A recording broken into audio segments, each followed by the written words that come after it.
Yeah, hi everyone. This is your main guy, Abdul Hakim. For those that are just joining us for the first time, my name is Abdul Hakim Abayomi Olorukoba. I'm a public health physician and a lecturer. You're welcome to another series of our lectures that we'll be having in electronic data capture. If you have not watched the first video, I will leave a link in the description above. Please click on the link to watch the first video. So we're going to be talking about electronic data capture, and this aspect is really just trying to make you understand that when you're designing electronic tools, it's not the same thing as when you are using a paper questionnaire. You have to put some things into consideration, right? So there are three individuals or three persons that you need to put into consideration when you're doing this kind of data collection. All right, and these three individuals, it's very important that you understand that you're designing the questionnaire or designing that particular tool. This tool can be a pro forma, it can be a questionnaire, it can be a checklist. So but you that you're actually designing that tool, you need to put into consideration the interplay that goes between these three individuals, right? Because don't forget that this data that you're going to collect using your mobile phone, you have to design this tool in such a way that it becomes user-friendly for the person that's going to collect the data. And sometimes it is you that are going to collect the data, but in a lot of instances, multiple individuals are going to be collecting the data. In fact, the data might be collected in different parts of the world, right? So you need to consider who is the data collector and how do you pass on that information to the data collector so that the data collector can collect this data properly. Also, another person that you have to put into consideration is also the respondent. All right, the respondent needs to also understand the kind of questions that you are putting forth. And if you are designing the questionnaire and you are designing a tool that someone is going to use on the field to collect data, or in the clinic to collect data, or doing a clinical an experiment or a clinical study, right, or an epidemiological study to collect data, then it is really important that you put also the respondent into consideration. All right, and the last but not the least is the data analyst, right? In fact, this is one of the most important, because remember, we will need qualitative data, we would also need correct data for you to be able to do a good analysis, and a good analysis will lead to a good decision making from the data that we have collected. So for us to be able to put this into a solid perspective, I'm going to give a little description.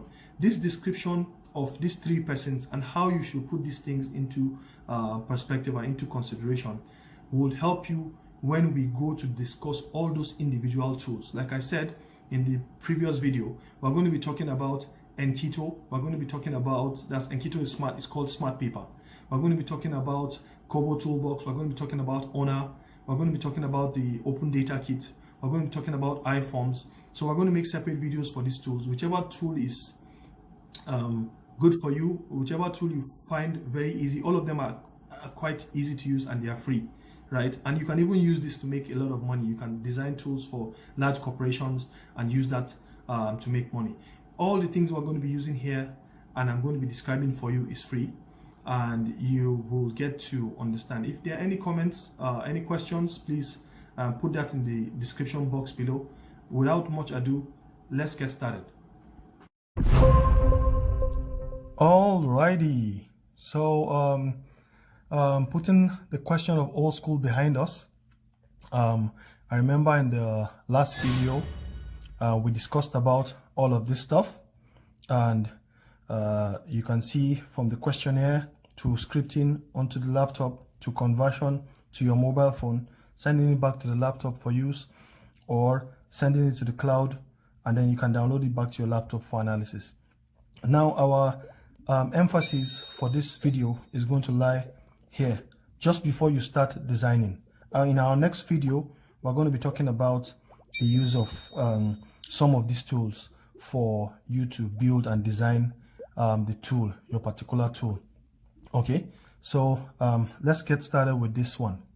So cashing in on what we've spoken about before, we said three persons should be considered critically before and while designing the tool. Okay, so this tool can either be, say, a questionnaire.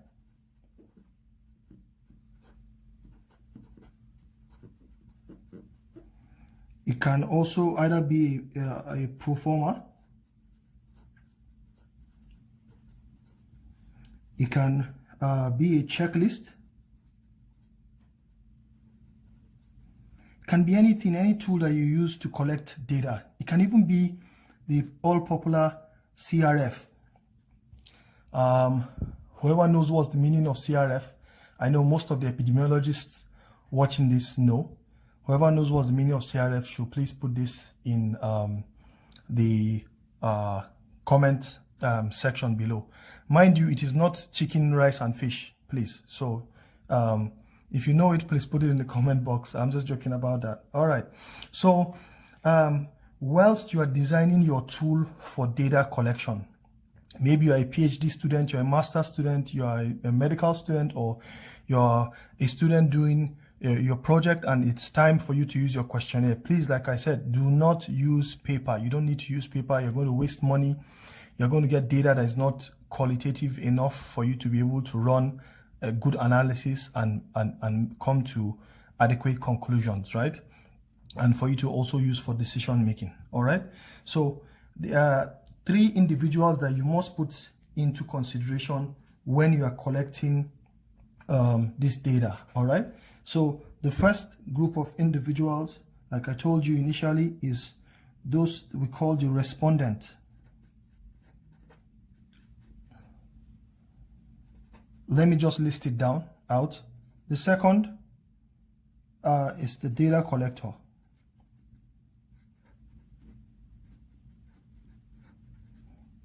The third is the data analyst. Okay, so these 3 individuals are really important for you to consider whilst you are designing your tool, before and whilst you are designing your tool. Okay, so bearing in mind that these 3 individuals may in fact be you, right? Maybe you are the person that is going to collect. You're actually not the respondent, but you're the person that is going to collect the data. You're the person that is going to read some of this information out, some of the questions out, and then you're also the person that is going to do the analysis. So a lot of times you may actually be the data collector as well as the person that is going to come back to do the analysis. All right. So whether it's you or it's somebody else, the fact still remains the same that you need to design this in such a way that even you yourself, you don't get confused, right? Because even if it's you, you can easily get confused if you don't consider a lot of these things that we're going to be mentioning now. All right. But in a lot of instances, it is actually not you. You will design the tool and then you would give it to people to go and collect this data for you. Okay. So we're going to start with the first case here. So let's look at the situation where is the respondent. Okay. So it's the respondent.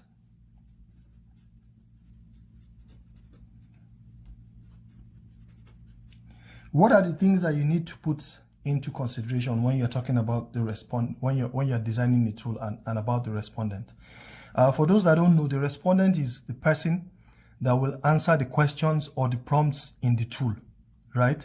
That's the person that would answer, is that person's response that we need.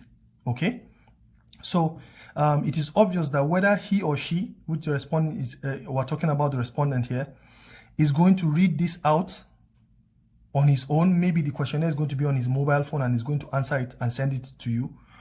That's something we call self-administered. So the respondent is going to administer it by himself. Or is someone that is going to collect this data as a data collector reading it out for the respondent to answer something that a lot of us understand as interviewer administered. All right. The questionnaire, the question or whatever is the prompt must be clear. Clear, in plain, clear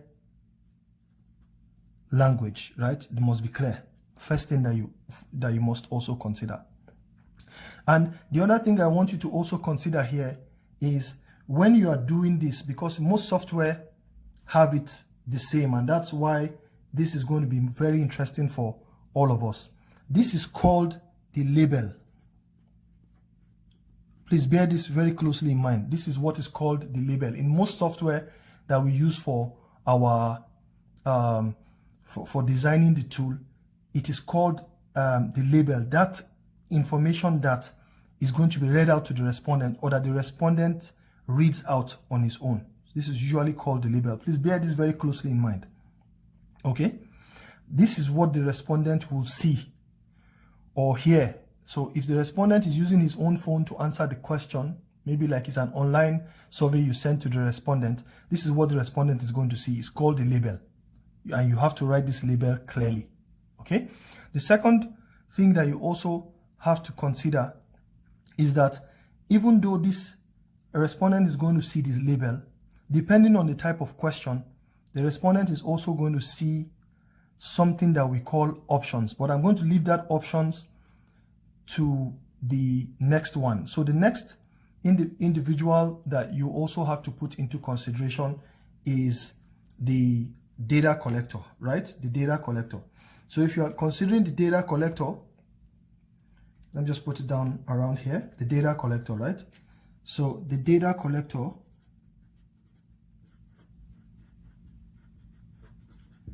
also super important that you consider the data collector in the sense that the data collector, just like the respondent, will need to read out the question, right? So you have some interviews that you're doing that is only the data collector will go and meet the respondents and read out the questions or the prompts out.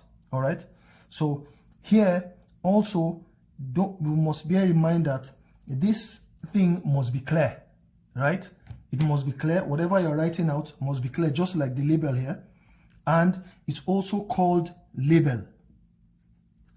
Please, let's bear this thing very closely. It's called label. But depending on the kind of question, you can have a question that has options and the person is supposed to select from them. Okay, so the label may have options. So we can have a situation where we have the label having options. I'll give you a very quick example. Okay, so we have a question, we have like a very popular question in questionnaire that comes like this: gender of respondents, right? Something like this. And then we'll see maybe option A is male and option B is female, right? So you might be designing a questionnaire that has stuff like this. All right, so and if you're designing a questionnaire that has stuff like this, putting this into perspective, this is called the label. Yeah, you guessed right. But these two that we have here, they're called what? Called what? Anybody? Okay, good. They're called the options. Good. So it's really important that we put this into perspective. So you will see this when we start designing. So you are starting to understand the language. The first is label. The second is options. Okay. So we'll go ahead. Now, the third group of individuals that you need to put into perspective, yeah, that you need to put strictly into perspective is somebody that is called the data analyst. Okay. So we've got the data analyst. Bearing in mind that this person might be you, but you need to understand the fact that this is not the last. In fact, this is last but not the least. In fact, we kept the best for the last. All right. So this data analyst, yes, because don't forget that the aim of your data collection, right? The aim of your data collection is actually to collect data and to use it to analyze it and use it to make wise decisions. This decision is going to affect the lives of tens of thousands of people or even millions of people. So it is critical to get the correct information for analysis. And that means that whoever is going to be analyzing the data needs to be able to extract the correct information from the tool in which you have designed. And that means you must design the tool properly. Okay, so let's bear in mind, for example, this is a questionnaire. And maybe this is the first question that you have in the questionnaire, question 1. And then maybe you have a second question. And this second question is like, this second question is probably asking about something that is very common, we know. So we're going to call it, so let's say this question is, let's give an example of something that this question, maybe like, how old are you? So it says, how old are you? And probably this information, we want to collect it as an open, we want to collect it in an open format, right? So we want to know this person's age, and obviously we want to know his age at last birthday, not just any age. We'll talk about this when we go into variables, okay?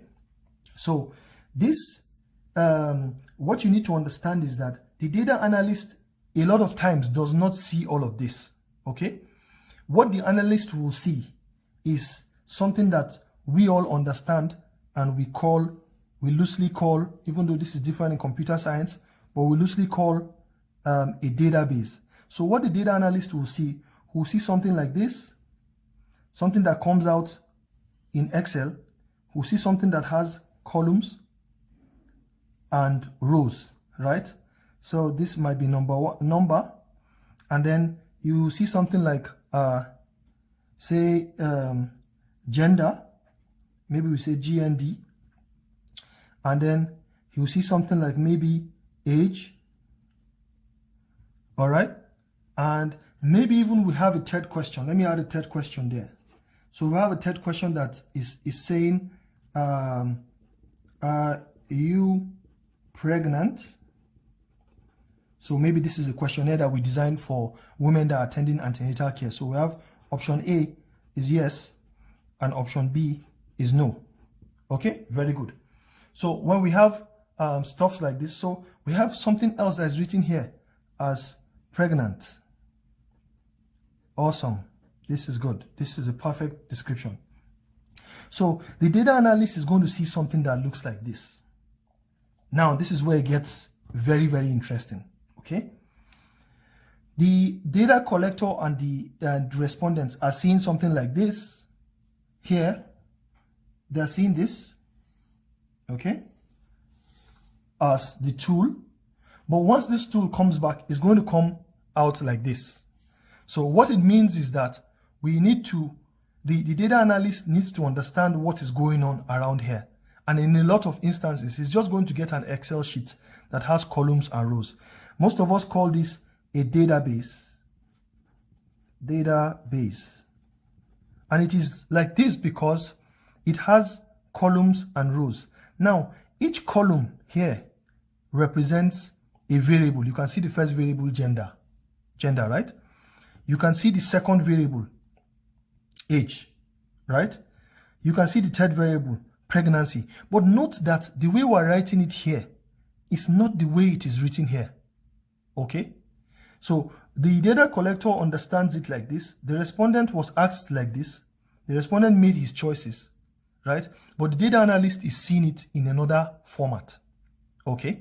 So the name that comes out here, each row here, for example, each row will represent one person. So imagine we want to meet somebody in the antenatal clinic, and we know her gender is female. Okay, how old are you? She says she's 21 years old, right? That's a good age. And then, are you pregnant? And she says yes. So if it's in antenatal clinic, so the person is obviously pregnant, definitely. Okay, so let's just say in the O&G clinic, so it might be antenatal, it might be postnatal, it might be any kind of clinic, right? So, but this is just for example purposes, all right? So we ask the first person, we expect that this is number one, and when we know she's female, so it's female that's going to be populated here, okay? And then she says she's 21, 21 is going to be populated here, okay? And then it says pregnant, yes, okay. So the second person, use the same tool, also female. She is 34, okay? And maybe is in the postnatal clinic, so she's not pregnant, she just delivered.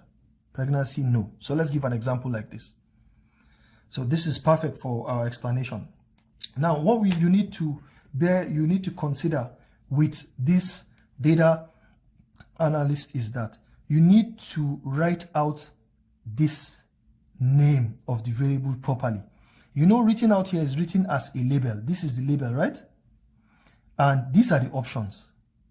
So the actual name of the variable in most software is called data name, because right now that's the data that comes in here.